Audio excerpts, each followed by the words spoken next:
ঈমানের অন্যতম শর্ত হল পুনরুত্থানে বিশ্বাস করা, অর্থাৎ মৃত্যুর পর মহান আল্লাহ তাআলা আবার আমাদেরকে জীবিত করবেন। এটি এমন একটি আকীদাগত বিষয়, যদি কেউ তা অস্বীকার করে তবে তার ঈমান থাকবে না। যারা পুনরুত্থানে বিশ্বাস করে না তারা আল্লাহ তাআলার প্রতিও বিশ্বাস রাখে না। অনেকে প্রশ্ন করেন, মানুষের মৃত্যুর পর তো তার শরীর পচে গলে হাড়গোড় সব নষ্ট হয়ে যায়, তাদেরকে আল্লাহ কিভাবে পুনরুত্থিত করবেন? এ তো এক অসম্ভব ও অবাস্তব বিষয়। তাদের বোঝার সুবিধার্থে আল্লাহ তাআলা বিভিন্ন যুগে কয়েকজন মৃত লোককে, এমনকি পশু পাখিকেও জীবিত করে পুনরুত্থানের দৃষ্টান্ত দেখিয়েছেন। যেমন নবী মূসা আলাইহিস সালামের যুগে বনী ইসরাইলের নিহত ব্যক্তিকে আল্লাহ তাআলা জীবিত করেছিলেন। জীবিত হয়ে সে তার হত্যাকারীর পরিচয় প্রকাশ করে। সূরা বাকারার ৭২ এবং ৭৩ নম্বর আয়াতে ঘটনাটি বর্ণিত হয়েছে। এছাড়া উজাইর আলাইহিস সালামকেও আল্লাহ পুনরুত্থানের দৃষ্টান্ত দেখিয়েছেন।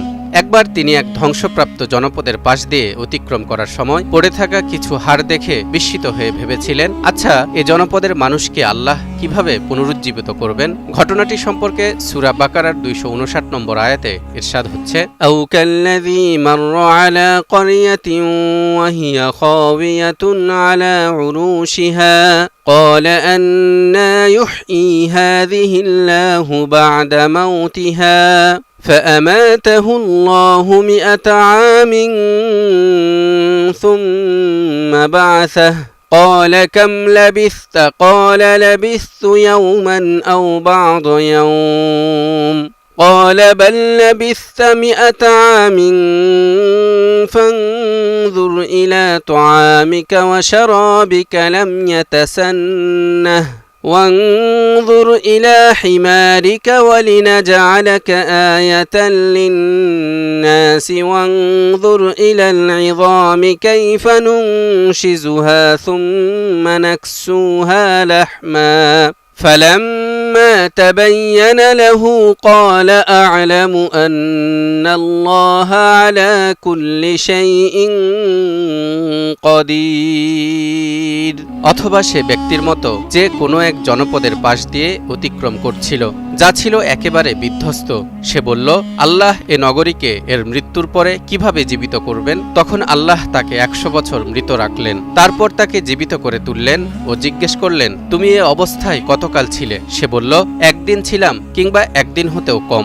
আল্লাহ বললেন, বরং তুমি ১০০ বছর ছিলে। এবার তুমি তোমার খাদ্য ও পানীয়ের দিকে লক্ষ্য করো, এটা পচে যায়নি। আর গাধাটার দিকে তাকিয়ে দেখো। আর এতে উদ্দেশ্য এই যে আমি তোমাকে মানুষের জন্য উদাহরণ করব।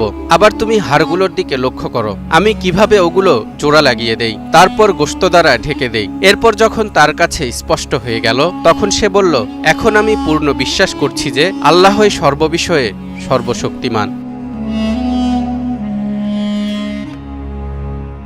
মহান আল্লাহ তাআলা ইব্রাহিম আলাইহিস সালামকেও তার মনের আশা পূরণের জন্য মৃত পাখিকে আবার জীবিত করে দেখিয়েছিলেন, যেন তার হৃদয় প্রশান্ত হয় এবং পরকালের ব্যাপারে মানবজাতির বিশ্বাস আরও দৃঢ় হয়। ইরশাদ হচ্ছে, ওয়াইয ক্বালা ইব্রাহিমু রাব্বি আরিনী কাইফা তুহয়িল মাউতা قال أولم تؤمن قال بلى ولكن ليطمئن قلبي قال فخذ 4 من الطير فصرهن إليك ثم اجعل على كل جبل منهن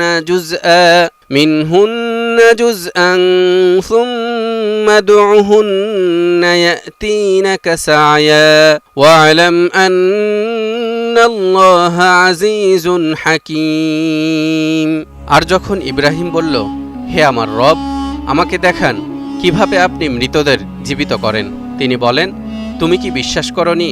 সে বলল, অবশ্যই বিশ্বাস করি, কিন্তু আমার অন্তর যাতে প্রশান্ত হয়। তিনি বলেন, তাহলে তুমি 4টি পাখি নাও, তারপর সেগুলোকে তোমার প্রতি পোষ মানাও, অতঃপর প্রতিটি পাহাড়ে সেগুলোর টুকরা অংশ রেখে আসো, তারপর সেগুলোকে ডাকো, সেগুলো দৌড়ে আসবে তোমার কাছে। আর জেনে রাখো, নিশ্চয় আল্লাহ পরাক্রমশালী, প্রজ্ঞাময়।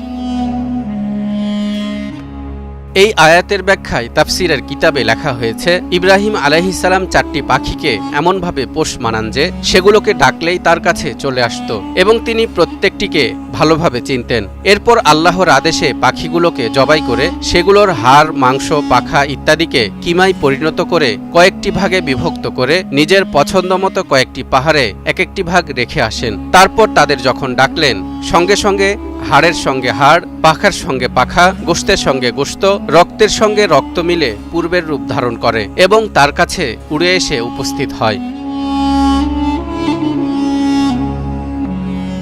এসব আয়াতে আমরা দেখতে পাই, পচে গলে নষ্ট হয়ে যাওয়া মানুষের মৃতদেহ কিংবা ছিন্ন বিচ্ছিন্ন হয়ে যাওয়া পশু পাখির মৃতদেহগুলোকে আল্লাহ আবার কিভাবে আগের অবস্থায় নিয়ে আসবেন সেটা যুগ যুগ ধরে মানুষের কাছে এক বিস্ময় ছিল। নবী ইব্রাহিম আলাইহিস সালাম, যার আল্লাহর প্রতি বিশ্বাসের কোনো তুলনা হয় না, তিনিও কৌতূহল সংবরণ করতে না পেরে আল্লাহর কাছে জানতে চেয়েছিলেন কিভাবে আল্লাহ মৃতদেরকে জীবিত করবেন। কাজেই এখান থেকে আমরা শিক্ষা পাই, আল্লাহর সৃষ্টি নিয়ে কৌতূহল থাকাটা দোষের কিছু নয়, তবে দোষের হলো কৌতূহল মেটাতে না পারলে অবিশ্বাস করা।